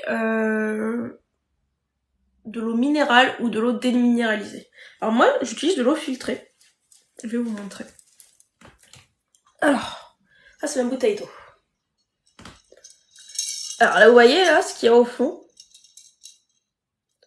c'est des perles de filtrage. Ça filtre l'eau, ça enlève tout le calcaire. Ça m'a coûté, je crois que ça m'a coûté 16 €. Je l'ai acheté sur internet, mais on peut le trouver dans certains magasins. Ça filtre l'eau très rapidement, hein.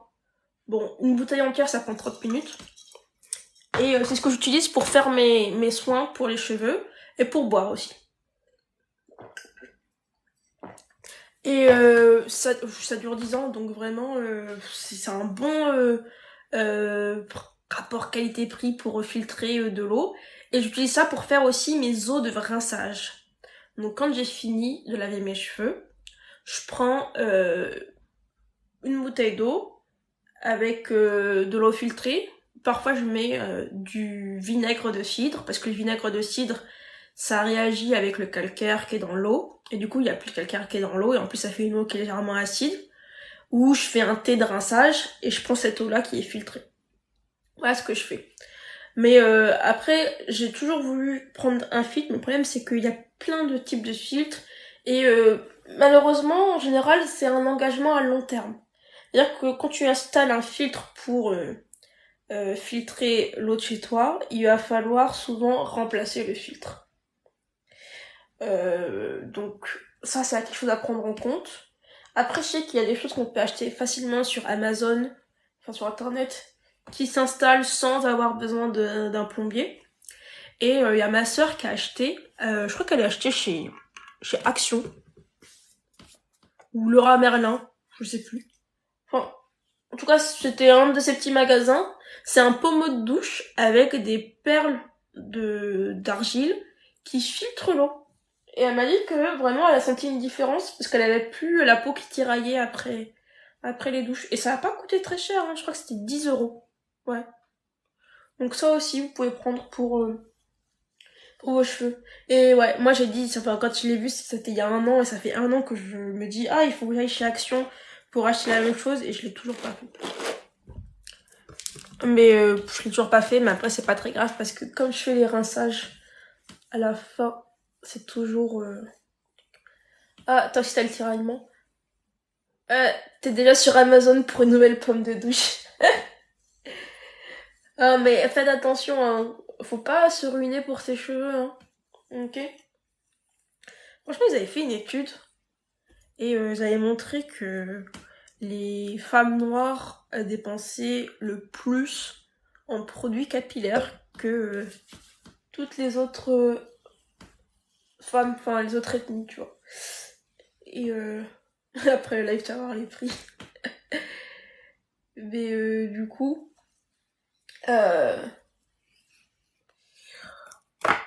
pourquoi on dépense autant? Parce qu'au final,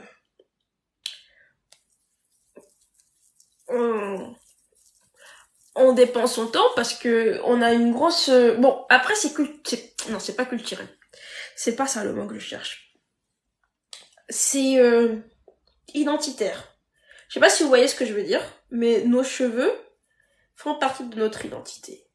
Et l'un des plus forts symboles en fait de la communauté noire, c'est l'afro. Le grand afro, etc. Et je pense que c'est aussi une raison pour laquelle on dépense autant dans nos cheveux, parce que ça fait partie de... C'est un symbole, c'est symbolique. Et après, il y a aussi toute la partie où les gens souffrent de cheveux qui ne poussent pas, mais en fait, contrairement à ce qu'on pense, il n'y a pas seulement les personnes aux cheveux crépus qui souffrent de ça. Il y a aussi les personnes avec des cheveux lisses qui souffrent de cheveux qui ne poussent pas. Ouais. qui vont faire les mêmes choses que nous, faire des masques avec du fenugrec ou du moringa, qui vont aller prendre des compléments alimentaires, qui vont essayer de l'huile essentielle comment ça s'appelle, de romarin, etc. Donc, il n'y a pas que tout, ok? Faut pas se dire que c'est un problème, c'est un fléau ou quoi que ce soit. Il n'y a pas que nous qui souffrons de ça, parce que les cheveux, ça fait partie de l'identité pour tout le monde. Bah, regardez par exemple les hommes. Beaucoup d'hommes qui souffrent de calvitie. Et vraiment qui souffrent, hein. Quand je dis qui souffrent, ils se disent oh là là, j'ai la calvitie, pati patata, je vais être chauve. Voilà, bon. J'ai plein de petits cheveux cassés. Alors, Ness, salut, comment savoir si on a atteint notre longueur maximum? Bah, en fait, le truc, c'est que la longueur maximum, déjà, ça va dépendre de plein de facteurs. Ok? Donc, faut savoir que... Oh, désolée, j'ai un problème. Okay.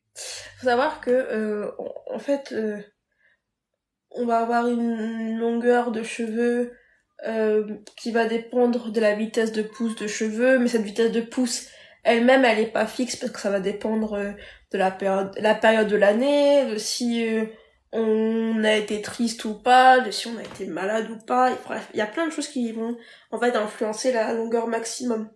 Mais après, la longueur maximum, en général, c'est quelque chose qui est plus long que ce qu'on pense. Hein. Parce qu'il y a plein de gens en fait, qui ont leurs cheveux qui arrivent au niveau des épaules et qui pensent qu'ils ont déjà atteint leur longueur maximum et que c'est pour ça que les cheveux ne poussent pas. Alors que la longueur maximum, ça va être plus ou moins, on va dire, un cycle de pousse complet. Donc un cycle de pousse complet, c'est... ça dépend des gens, encore. Ça dépend des gens, et même pour les personnes en question, ça va dépendre de plein de facteurs. Mais ça peut être entre un 7 à 10 ans. Ouais, 7 à 10 ans. Donc, ouais, 7 à 10 ans pour les femmes, pour les hommes c'est un peu plus court. Donc imaginez un cycle de pousse complet de 7 ans, sachant que par mois, la moyenne, on va dire, c'est 1 centimètre de cheveux. Donc en un an, on a gagné 12 centimètres. Donc 12 fois 7, 94 centimètres. C'est énorme. C'est énorme. Ok? Bon, je vais répondre vraiment à ta question. Comment on fait pour savoir si on a atteint sa longueur maximum? Bah, c'est si malgré tout ce que tu fais bien pour limiter la casse, etc., que tu fais tes soins, etc., et ben tes cheveux ils sont pas plus longs, bah c'est que tu as atteint ta longueur maximale. Mais faut pas penser forcément que si tes cheveux en fait ils poussent plus, c'est que tu as atteint ta longueur maximale. Ok? Je veux dire par là que en fait essaye toujours. Si tu n'es pas satisfait, voilà. Si tu n'es pas satisfait ou satisfaite de ta longueur de cheveux, il y a peut-être toujours un moyen de gagner en longueur. Moi, pendant longtemps, je pensais que j'avais... Enfin, je pensais pas, mais ouais, j'ai cru l'avoir atteinte. Et juste en changeant des choses dans ma manière de manipuler mes cheveux, de faire mes soins, etc., mes cheveux ont vraiment pris en longueur. Ouais, non, franchement, on dépense énormément en cosmétiques. Parce que bah, je vais m'arrêter juste aux cheveux. Hein. Je parle même pas de tout ce qui est parfum, crème pour le visage, maquillage. Rien qu'en cheveux. Quand on va aller chez la coiffeuse ou le coiffeur pour faire des tresses, vous avez vu le prix? C'est pour faire des braids. Ça fait longtemps qu'on n'a pas fait moi des braids. Mais moi à l'époque, quand j'en faisais, ouais, c'était une centaine d'euros. Donc on dépense 100 balles. Pour se couper les pointes, ça coûte pas aussi cher. Enfin, je sais pas. Moi, j'avais des amis avec les cheveux lisses qui se coupaient les cheveux chez le coiffeur. Ah, je me rappelle plus de ce nom, ce coiffeur très connu. Bon, qui était assez cher, c'était 60 euros, mais c'est parce qu'elles avaient choisi d'aller chez un coiffeur cher, quoi. Ou une coloration, c'était 60 balles aussi. Bon, outre le coiffeur, pour les perruques, j'ai plus d'élastique sur la tête, sur les mains. Bon, les perruques. Alors le prix des perruques, moi j'en ai jamais acheté, mais quand je vois les perruques qui sont à 100, 200 balles, plus les prix des, des produits, donc les shampoings à 10 balles, euh, vraiment. Shampoing à 10 balles parce que ça marche mieux, alors que on, on pourrait peut-être acheter celui peut-être pas 1 euro, mais 5 euros quoi. Enfin, un shampoing à 10 balles, plus le masque lui qui va être à 20. Oh, j'ai un gros nœud là. À 20, 30 balles. Bref, on dépense beaucoup. On dépense beaucoup. Mais pourquoi on dépense autant? Parce que les cheveux, c'est important. Ok? C'est important. Alors, Gouff, bonjour, il faut hydrater ses cheveux pendant une coiffure protectrice? Ouais, toujours. Alors, faut pas penser que la coiffure protectrice, c'est un moment où voilà, c'est bon, on arrête de s'occuper de ses cheveux, et puis après on verra bien ce qui se passera. Oh là là, tous les cheveux qui tombent. Oh. On verra bien ce qui se passera quand on va les enlever. Non, il faut les hydrater. Après, l'avantage en fait des coiffures protectrices, c'est que les cheveux retiennent beaucoup mieux l'hydratation quand ils sont en coiffure protectrice. Donc je pense que j'en avais parlé la semaine dernière. Ah non, la semaine dernière, il n'y avait pas de live. Mais il y a l'effet de clumping qui fait que déjà les cheveux, quand ils sont en groupe, ils retiennent mieux l'hydratation. Et puis aussi, le sébum remonte mieux. Donc ils sont moins secs quand ils sont tressés, mais oh, je vois qu'il y a un nœud énorme là qui m'attend. Je sais pas si vous le voyez. Oh là là. Oh, faut que je prenne des ciseaux. Ouais, quand vous avez des nœuds énormes comme ça, ne tirez pas dessus. Il vaut mieux couper vos cheveux avec des ciseaux, des bons ciseaux, plutôt que de... Oh, bon, j'arrive, je chercher des ciseaux, j'en ai pas prévu là. Plutôt que de...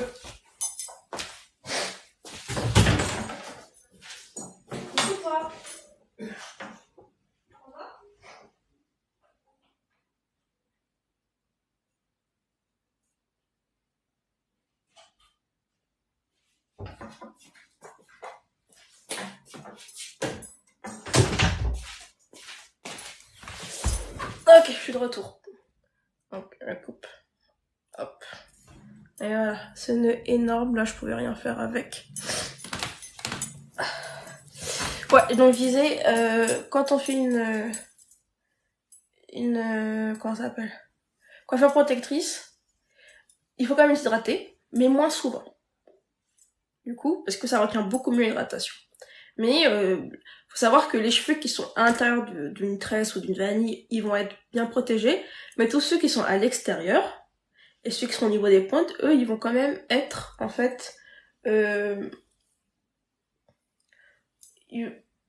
vont être exposés. Alors, je sais pas si vous avez remarqué, moi aujourd'hui, j'ai vraiment beaucoup de mal à parler. Mais ouais, ils vont être vraiment exposés, ceux qui sont à l'extérieur. Donc c'est pour ça que c'est très important d'appliquer des crèmes hydratantes, parce que les crèmes hydratantes, il y aura des agents nourrissants, donc tout ce qui est huile, beurre, etc. Ça va permettre déjà de protéger les cheveux qui sont à l'extérieur. Si les cheveux à l'extérieur ils deviennent trop secs, ils vont se casser. Ils vont se casser quand on va faire la vie de tous les jours, hein. Tout simplement avec les frottements, quand on va dormir, quand on va vouloir faire un chignon avec ses tresses, etc. Et ils vont aussi se casser au moment où on va défaire la coiffure protectrice. Et là, ils vont s'emmêler, ils vont se casser. Et on va perdre des cheveux. Donc c'est très important d'hydrater ses cheveux quand on a une coiffure protectrice. Alors, le rythme, ça va dépendre, comme toujours, hein, des cheveux que tu as. Une fois par semaine. Franchement, c'est une bonne fréquence.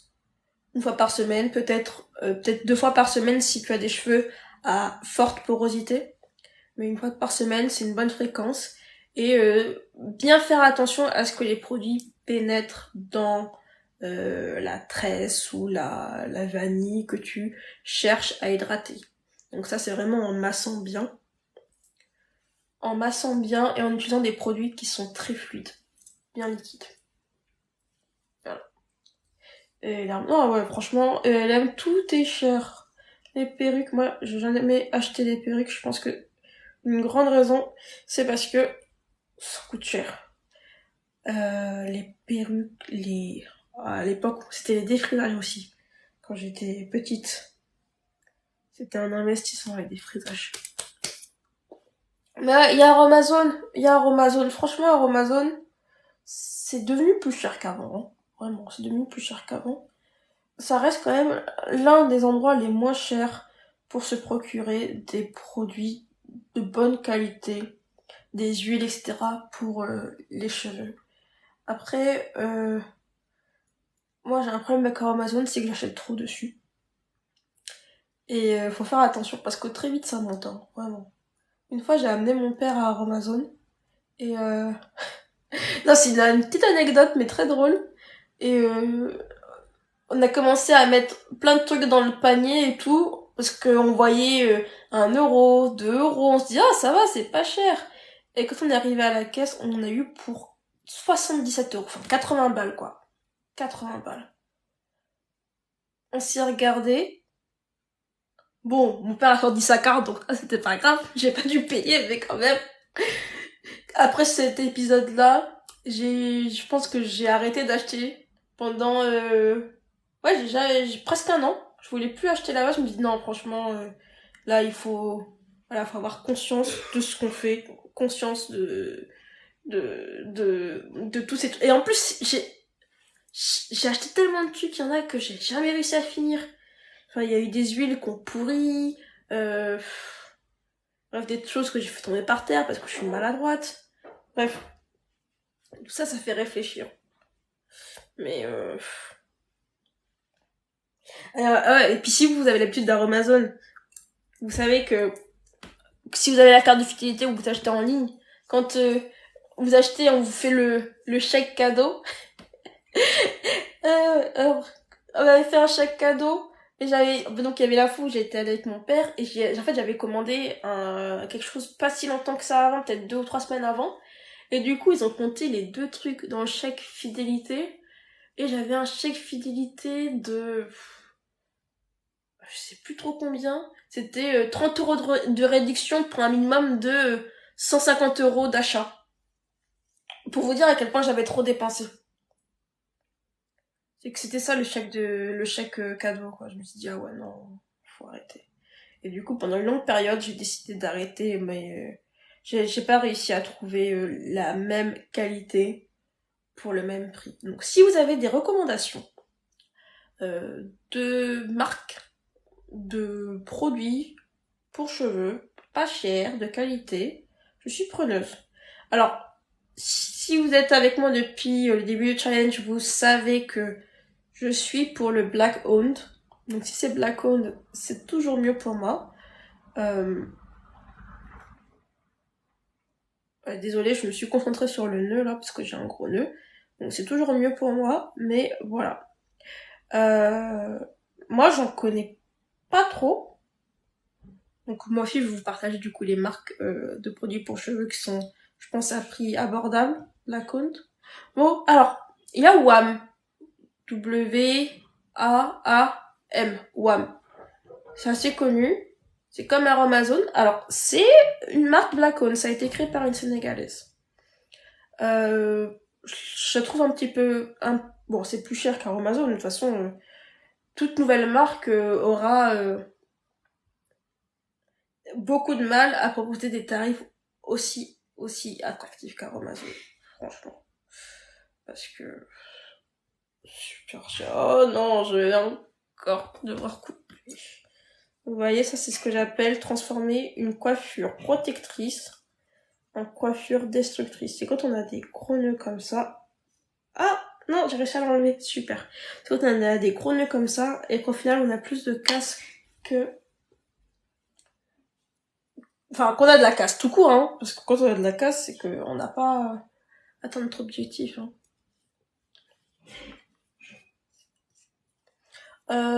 Après, il y a Les Secrets de Féfé, c'est là où j'avais acheté mon Chébé quand j'ai fait le challenge Chébé. Donc, elle est très gentille cette dame, franchement. J'apprécie beaucoup. Elle vend elle vend pas que des produits bruts, elle vend aussi des crèmes, elle a sa petite marque. Elle vend pour le corps aussi. Alors, apparemment, elle a un savon au curcuma qui marche super bien.